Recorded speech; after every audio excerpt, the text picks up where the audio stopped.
எப்படி நான் இந்த அயோத்தி மாநகர உரியை ஆட்சி செய்யக்கூடிய நம்ம தந்தையார் இருக்கிறார் அல்லவா, அன்னவருக்கு புதல்வராக உதித்த நாளிலிருந்து எனக்கு விவரம் அறிந்த நாளிலிருந்து உன்னுடைய வாதார கமலங்களை நான் காலையிலும் மாலையிலும் அணிதினமும் மல்லிகை முல்லிகை கோங்கு மந்தாரம் என்று சொல்லத்தக்க அநேக புஷ்பங்களை பறித்து வந்து உன் பாதார கமலங்களுக்கு நான் போற்றி செய்வது வழக்கம். அவ்வாறாக இந்த நாளிலும் நான் உன் பாதாரத்தை வேண்டி வணங்கினேன் அண்ணா. அப்படியா?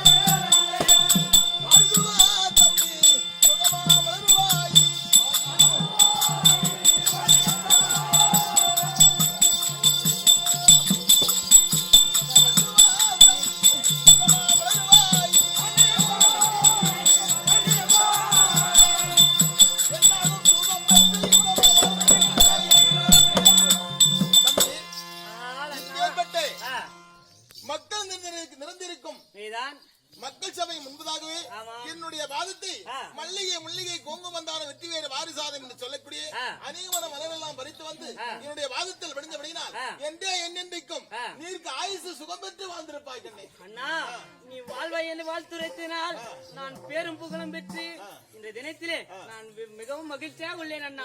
ஏன் தெரியுமா, இன்றைய நாளிலே விடிந்தால் உனக்கு பட்டாபிஷேகம் போற்றி நாமல் மன்னர் தசரத சக்கரவர்த்தி எவ்வளவு சந்தோஷம் கொண்டிருப்பாரோ அவ்வளவு நானும் மிக்க மகிழ்ச்சியில் உள்ளேன் அண்ணா ராமண்ணா. அப்படி இருந்தாலும் இந்த தினத்தில் நாம் என்ன செய்ய வேண்டும்?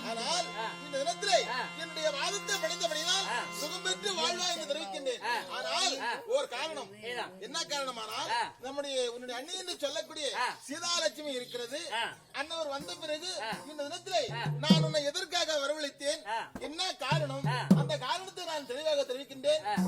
கொஞ்ச நேரம் பொறுங்கள். ஆகட்டும் அண்ணா.